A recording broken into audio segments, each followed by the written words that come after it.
ನಮಸ್ಕಾರ ವಾರ್ತಾ ಭಾರತೀಯ ವೀಕ್ಷಕರಿಗೆ ಈ ಸ್ಪೆಷಲ್ ಎಕ್ಸ್ಪ್ಲೇನರ್ಗೆ ಸ್ವಾಗತ. ನಾನು ಧರ್ಣೀಶ್ ಪುಕನ್ಕೆರೆ. ರಾಜ್ಯ ಕಾಂಗ್ರೆಸ್ನಲ್ಲಿ ನಾಯಕತ್ವದ ಬದಲಾವಣೆ 6 ತಿಂಗಳಿಂದ ಇತ್ತು. ಆದರೆ ಬಹಳ ಸ್ಮೂತ್ ಆಗಿ ಎಲ್ಲವೂ ಆಗೋಯ್ತು. ಮುಖ್ಯಮಂತ್ರಿ ಬದಲಾವಣೆ ಆಯಿತು ಅಂತಂದರೆ ಈಗ ಡಿ.ಕೆ. ಶಿವಕುಮಾರ್ ಕಾಂಗ್ರೆಸ್ ಪಕ್ಷದ ಶಾಸಕಾಂಗ ಪಕ್ಷದ ನಾಯಕರಾಗಿ ಕೂಡ ಆಯ್ಕೆಯಾಗಿದ್ದಾರೆ. ಅದರಿಂದಾಗಿ ಇನ್ನೇನಿದ್ರು ಫಾರ್ಮಾಲಿಟೀಸ್ ಅಷ್ಟೇ, ಅವರು ಪ್ರಮಾಣ ವಚನವನ್ನು ಸ್ವೀಕರಿಸಬೇಕು. ಸೊ ಮುಖ್ಯಮಂತ್ರಿ ಆಯ್ಕೆ ವಿಷಯ ಸ್ಮೂತ್ ಆಗಿ ಬಗೆಹರಿದಿದೆ. ಆದರೆ ಉಪಮುಖ್ಯಮಂತ್ರಿಗಳ ಆಯ್ಕೆ ವಿಷಯ ಕಗ್ಗಂಟಾಗಿದೆ. ಪ್ರಮುಖವಾಗಿ 4 ಹೆಸರುಗಳು ಕೇಳಿಬರ್ತಿದ್ದಾವೆ. ಆ 4 ಇದರಲ್ಲಿ ನಾನಾ ರೀತಿಯ ಸಮಸ್ಯೆಗಳು ಸೃಷ್ಟಿಯಾಗಿದ್ದಾವೆ. ಅವ್ರು ಯಾರ್ಯಾರು ಅಂತಂದರೆ, ಒಂದು ಹಿಂದೆ DCM ಆಗಿ ಕೆಲಸ ಮಾಡಿದಂತಹ ಡಾಕ್ಟರ್ ಜಿ ಪರಮೇಶ್ವರ್, 2ನೇದು ಪ್ರಿಯಾಂಕ ಖರ್ಗೆ, 3ನೇದು MB ಪಾಟೀಲ್, 4ನೇದು ಜಮೀರ್ ಅಹಮದ್ ಅಥವಾ UT ಖಾದರ್ ಅಂತ ಇದೆ. ಇವು ಪ್ರಮುಖ ಹೆಸರುಗಳಷ್ಟೇ. ಉಳಿದಂತೆ ಬೇರೆ ಬೇರೆ ಥರದ್ದು ಚರ್ಚೆಗಳು ನಡೀತಾ ಇದ್ದಾವೆ. ಬೇರೆ ಬೇರೆ ಥರ ಸಮಸ್ಯೆಗಳಿದ್ದಾವೆ ಕಾಂಗ್ರೆಸ್ ಹೈಕಮಾಂಡ್ ಮುಂದೆ. ಅದೆಲ್ಲವನ್ನು ಹೇಳ್ತೀನಿ. ಅದಕ್ಕೆ ಮೊದಲು ನಾನು ನಿಮಗೆ ರಿಕ್ವೆಸ್ಟ್ ಮಾಡ್ತೀನಿ, ನೀವು ಇನ್ನೂ ವಾರ್ತಾ ಭಾರತಿಯನ್ನು ಸಬ್ಸ್ಕ್ರೈಬ್ ಮಾಡಿಲ್ಲ ಅಂದರೆ ದಯವಿಟ್ಟು ಸಬ್ಸ್ಕ್ರೈಬ್ ಮಾಡಿ, ಲೈಕ್ ಮಾಡಿ, ಶೇರ್ ಮಾಡಿ, ಬೆಲ್ ಬಟನನ್ನು ಪ್ರೆಸ್ ಮಾಡಿ. ಈಗ ವೀಕ್ಷಕರೇ, ನಾನು ಹೇಳಿದ್ನೆಲ್ಲ ಪರಮೇಶ್ವರ್ ಮತ್ತು ಪ್ರಿಯಾಂಕ್ ಖರ್ಗೆ. ಮೊದಲು ಅವರಿಬ್ಬರು ವಿಷಯ ಹೇಳ್ತೀನಿ.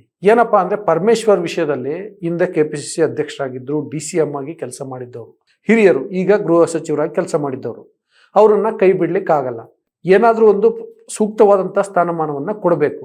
ಎಲ್ಲಕ್ಕಿಂತ ಹೆಚ್ಚಾಗಿ ಅವರು ಅಧ್ಯಕ್ಷರಾಗಿದ್ದಂತಹ ಸಂದರ್ಭದಲ್ಲಿ ಕಾಂಗ್ರೆಸ್ ಪಕ್ಷ 2013ರಲ್ಲಿ ಅಧಿಕಾರಕ್ಕೆ ಬಂದಿತ್ತು. ಆಗ ಅವ್ರು ಸೋತ್ಬಿಟ್ಟಿದ್ರು ಕೊರಟಗೆರೆಯಲ್ಲಿ. ಗೆದ್ದಿದ್ದರೆ ಆಗಲೇ ಮುಖ್ಯಮಂತ್ರಿ ಆಗುವ ಅವಕಾಶ ಕೂಡ ಇತ್ತು.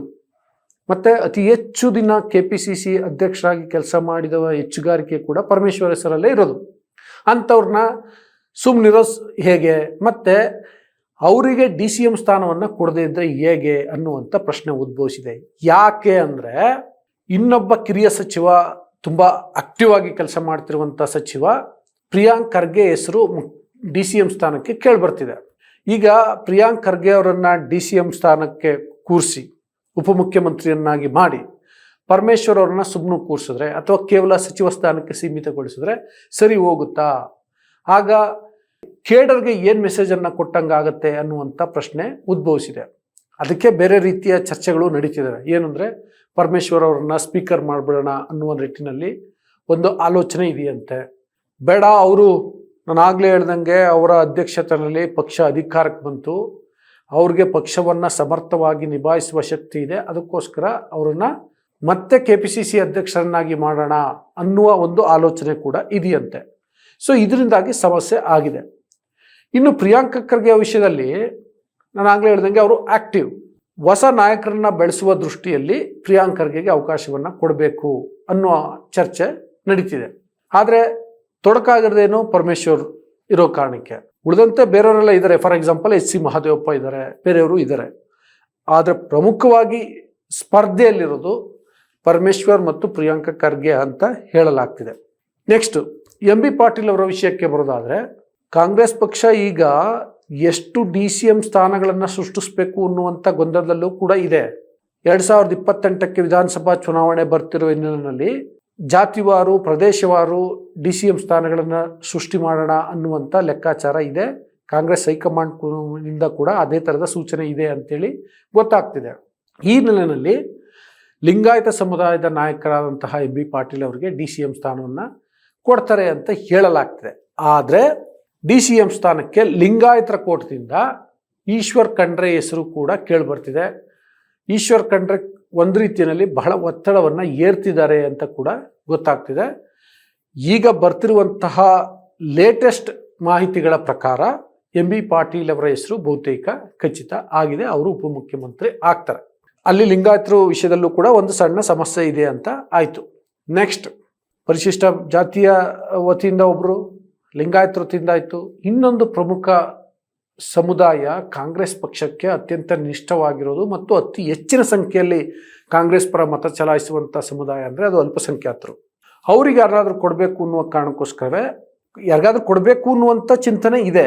ಯಾರಿಗೆ ಕೊಡಬೇಕು ಅನ್ನೋದು ಸಮಸ್ಯೆ ಆಗ್ತಿದೆ. ಜಮೀರ್ ಅಹಮದ್ ಖಾನ್ ಅವ್ರಿಗೆ ಕೊಡಬೇಕಾ ಅಥವಾ UT ಖಾದರ್ ಅವ್ರಿಗೆ ಕೊಡಬೇಕಾ ಅಂತ. ಜಮೀರ್ ಅಹಮದ್ ಖಾನ್ ಹೊರಗಡೆಯಿಂದ ಬಂದಂಥವ್ರು, ಮೂಲ ಕಾಂಗ್ರೆಸ್ಸಿಗರಲ್ಲ. UT ಖಾದರ್ ಮೂಲ ಕಾಂಗ್ರೆಸ್ಸಿಗರು, ಆದರೆ ಅವರು ಸ್ವಲ್ಪ ಮೃದು ಹಿಂದುತ್ವ ಮಾಡ್ತಾರೆ, RSS ಕಡೆ ವಾಲ್ತಾರೆ ಅನ್ನುವಂತಹ ಆರೋಪಗಳು ಇದ್ದಾವೆ.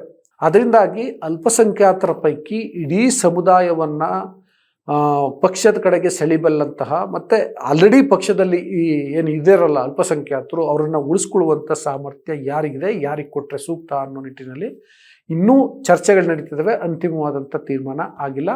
ಅಲ್ಲೂ ಕೂಡ ಒಂದು ಗೊಂದಲ ಇದೆ ಅಂತ ಬರ್ತಿದೆ. ಉಳಿದಂತೆ ನಾನು ಆವಾಗ ಹೆಸರು ಹೇಳಲಿಲ್ಲ. ಮೋಸ್ಟ್ ಇಂಪಾರ್ಟೆಂಟ್ ವಿಷಯ ಏನಪ್ಪ ಅಂತಂದರೆ, ಹಿಂದುಳಿದ ವರ್ಗದ ನಾಯಕರಾದಂಥ ಸಿದ್ದರಾಮಯ್ಯವರನ್ನು ಮುಖ್ಯಮಂತ್ರಿ ಸ್ಥಾನದಿಂದ ಕೆಳಗಿಳಿಸಿರೋದ್ರಿಂದ ಹಿಂದುಳಿದ ವರ್ಗದ ನಾಯಕನನ್ನು DCM ಸ್ಥಾನಕ್ಕೆ ತಂದು ಕೂರಿಸದೇ ಇದ್ದರೆ ಸಮಸ್ಯೆ ಆಗ್ಬೋದು, ಕಾಂಗ್ರೆಸ್ನ ಮತ ಬ್ಯಾಂಕ್ಗೆ ಸಮಸ್ಯೆ ಆಗ್ಬೋದು ಅನ್ನುವಂಥ ಲೆಕ್ಕಾಚಾರಗಳು ಕೂಡ ಕೇಳಿಬರ್ತಿದ್ದಾವೆ. ಇದೇ ನಿಟ್ಟಿನಲ್ಲಿ ಸಿದ್ದರಾಮಯ್ಯವರ ಪುತ್ರ ಡಾಕ್ಟರ್ ಯತೀಂದ್ರ ಸಿದ್ದರಾಮಯ್ಯವರಿಗೆ ಉಪಮುಖ್ಯಮಂತ್ರಿ ಸ್ಥಾನವನ್ನು ಕೊಡ್ತಾರೆ ಅಂತ ಹೇಳಲಾಗ್ತಿತ್ತು. ಬಟ್ ಸ್ವತಃ ಸಿದ್ದರಾಮಯ್ಯವರೇ ತಮ್ಮ ಮಗನಿಗೆ DCM ಸ್ಥಾನ ಬೇಡ ಅಂತ ಹೇಳಿದರಂತೆ. ಹಾಗಿದ್ರೆ ಯಾರು ಹಿಂದುಳಿದ ವರ್ಗದ ವತಿಯಿಂದ ಉಪಮುಖ್ಯಮಂತ್ರಿ ಸ್ಥಾನಕ್ಕೆ ಯಾರು ಅನ್ನುವಂಥ ಪ್ರಶ್ನೆ ಉದ್ಭವಿಸುತ್ತೆ. ಬಟ್ ಈಗ ಇನ್ನೊಂದು ಮಾಹಿತಿ ಬರ್ತಿದೆ. ಏನಂತಂದರೆ, KPCC ಅಧ್ಯಕ್ಷಗಾದಿಗೆ ಹಿಂದುಳಿದ ವರ್ಗದ ಸಿದ್ದರಾಮಯ್ಯ ನಂತರದ ಅತಿ ದೊಡ್ಡ ನಾಯಕ BK ಹರಿಪ್ರಸಾದ್ ಅವರನ್ನು ಕೂರಿಸ್ಬೇಕು ಅಂತ. ಒಂದೊಮ್ಮೆ ಹರಿಪ್ರಸಾದ್ ಅವರನ್ನು KPCC ಅಧ್ಯಕ್ಷರನ್ನಾಗಿ ಮಾಡಿಬಿಟ್ರೆ ಹಿಂದುಳಿದವ್ರಿಗೆ ಒಂದು ಪ್ರಮುಖವಾದಂತಹ ಸ್ಥಾನವನ್ನು ಕಾಂಗ್ರೆಸ್ ಕೊಟ್ಟಿದೆ ಅನ್ನುವಂಥ ಸಂದೇಶ ಹೋಗುತ್ತೆ ಅನ್ನುವ ಕಾರಣಕ್ಕೆ. ಅದರಿಂದಾಗಿ ಸರ್ಕಾರದಲ್ಲಿ ಯಾರು ಹಿಂದುಳಿದ ವರ್ಗದ ವತಿಯಿಂದ ಉಪಮುಖ್ಯಮಂತ್ರಿ ಇರಲ್ಲ ಅಂತ ಹೇಳಲಾಗ್ತಿದೆ. ಸೊ ಇಷ್ಟೆಲ್ಲ ಆಯ್ತಲ್ವಾ. ಒಂದೊಮ್ಮೆ KPCC ಸ್ಥಾನವನ್ನು, ಅಧ್ಯಕ್ಷ ಸ್ಥಾನವನ್ನು BK ಹರಿಪ್ರಸಾದ್ ಅವ್ರಿಗೆ ಕೊಟ್ಬಿಟ್ರೆ, ಅಥವಾ ನಾನು ಮೊದಲು ಹೇಳ್ದಂಗೆ ಪರಮೇಶ್ವರ್ ಅವ್ರಿಗೆ ಕೊಟ್ಬಿಟ್ರೆ ಪರಿಶಿಷ್ಟ ಪಂಗಡದವ್ರಿಗೆ ಪ್ರಾತಿನಿಧ್ಯ ಇಲ್ಲ ಅಂತ ಆಗತ್ತೆ. ಸೊ ಆಗೇನು ಮಾಡಬೇಕು ಅನ್ನುವಂಥ ಪ್ರಶ್ನೆ ಕೂಡ ಉದ್ಭವಿಸಿದೆ. ಸತೀಶ್ ಜಾರಕಿಹೊಳಿ ಅವರನ್ನು KPCC ಅಧ್ಯಕ್ಷರನ್ನಾಗಿ ಮಾಡಲಾಗುತ್ತೆ ಅಂತ ಚರ್ಚೆ ನಡೀತಿತ್ತು. ಈಗ ಬೇರೆ ಬೇರೆ ಥರ ಏನೇನೋ ಅಂದರೆ ಆಗೋದು ಸ್ವಲ್ಪ ಅನುಮಾನ ಅನ್ನುವ ಮಾತುಗಳು ಕೇಳಿಬರ್ತಿದ್ದಾವೆ. ಒಂದೊಮ್ಮೆ ಅವರು ಅಲ್ಲಿ KPCC ಅಧ್ಯಕ್ಷ ಆಗದೇ ಇದ್ದರೆ ಸರ್ಕಾರದಲ್ಲಿ ಉಪಮುಖ್ಯಮಂತ್ರಿ ಸ್ಥಾನವನ್ನು ಅವರಿಗೆ ಕೊಡಲಾಗತ್ತೆ ಅನ್ನುವಂಥದ್ದು ಚರ್ಚೆ ಆಗ್ತಿದೆ. ಹೀಗೆ ಒಟ್ಟಾರೆಯಾಗಿ DCM ಸ್ಥಾನಗಳನ್ನು ಸೃಷ್ಟಿಸುವ ದೃಷ್ಟಿಯಲ್ಲಿ ಕಾಂಗ್ರೆಸ್ ಹೈಕಮಾಂಡ್ ಹೈರಾಣಾಗಿದೆ. ಆಬ್ವಿಯಸ್ಲಿ ರಾಜ್ಯದ ಕಾಂಗ್ರೆಸ್ ನಾಯಕರು ಅಂದರೆ ಸಿದ್ದರಾಮಯ್ಯವರು, ಮಲ್ಲಿಕಾರ್ಜುನ್ ಖರ್ಗೆ ಮತ್ತು DK ಶಿವಕುಮಾರ್ ಇವರು ಕೂಡ ಈ ಕಾಸ್ಟ್ ಕಾಂಬಿನೇಷನನ್ನು ಬ್ಯಾಲೆನ್ಸ್ ಮಾಡುವ ದೃಷ್ಟಿಯಲ್ಲಿ ಸಮಸ್ಯೆಗೆ ಸಿಲುಕಿದ್ದಾರೆ. ಸ್ವಲ್ಪ ಕಗ್ಗಂಟಾಗಿದೆ. ಇದು ಇನ್ನೂ 1-2-3 ದಿನ ತಗೊಳ್ಬೋದು ಬಗೆಹರಿಲಿಕ್ಕೆ ಅಂತ ಹೇಳಲಾಗ್ತಿದೆ. ಈ ಅಪ್ಡೇಟನ್ನು ನಿಮ್ಮ ಮುಂದೆ ಇಟ್ಟಿದ್ದೀನಿ ವೀಕ್ಷಕರೇ. ವಿಡಿಯೋ ಇಷ್ಟ ಆದರೆ ವಾರ್ತಾಭಾರತಿಯನ್ನು ಸಬ್ಸ್ಕ್ರೈಬ್ ಮಾಡಿ. ಮತ್ತು ನಿಮಗೇನೋ ಅನ್ನಿಸ್ಬೋದು, ಬೇರೆ ಇಂಥವ್ರು ಆದರೆ ಸರಿ, DCM ಆದರೆ ಸರಿ, KPCC ಅಧ್ಯಕ್ಷ ಆದರೆ ಸರಿ ಅಂತ. ಅದನ್ನು ಕಮೆಂಟ್ ಬಾಕ್ಸಲ್ಲಿ ತಿಳಿಸಿ. ಜೊತೆಗೆ ಇನ್ನೂ ವಾರ್ತಾಭಾರತಿಯನ್ನು ಲೈಕ್ ಮಾಡಿಲ್ಲ ಅಂದರೆ ಲೈಕ್ ಮಾಡಿ, ಬೆಲ್ ಬಟನನ್ನು ಪ್ರೆಸ್ ಮಾಡಿ, ಶೇರ್ ಮಾಡಿ. Thank you. ನಮ್ಮ ಕಾರ್ಯಕ್ರಮಗಳನ್ನು ನೀವು ನೋಡ್ತಾ ಇದ್ರೆ ನಮ್ಮ ಚಾನೆಲ್ ಅನ್ನು ಸಬ್ಸ್ಕ್ರೈಬ್ ಮಾಡಿ, ಪಕ್ಕದ ಬೆಲ್ ಐಕಾನ್ ಒತ್ತಿ ನಮ್ಮನ್ನ ಬೆಂಬಲಿಸಿ. ಹಾಗೆ ನಮ್ಮ ಕಾರ್ಯಕ್ರಮಗಳನ್ನು ಲೈಕ್ ಮಾಡಿ, ಕಮೆಂಟ್ ಮಾಡಿ, ಅದನ್ನ ಬೇರೆಯವರಿಗೂ ವಾಟ್ಸ್ಆಪ್ ಮೂಲಕ ಶೇರ್ ಮಾಡಿ. ನೀವು ಹೀಗೆ ಮಾಡಿದಾಗ ನಮ್ಮ ಚಾನೆಲ್ ಮತ್ತಷ್ಟು ಜನರಿಗೆ ತಲುಪಲು ನೀವು ನಮ್ಮೊಂದಿಗೆ ಸಹಕರಿಸಿದ ಹಾಗಾಗುತ್ತೆ. ಇದು ನೀವು ಯಾವುದೇ ಖರ್ಚಿಲ್ಲದೆ ಕೆಲವೇ ಸೆಕೆಂಡುಗಳಲ್ಲಿ ನೀಡಬಹುದಾದ ಸಹಕಾರ. ಧನ್ಯವಾದಗಳು.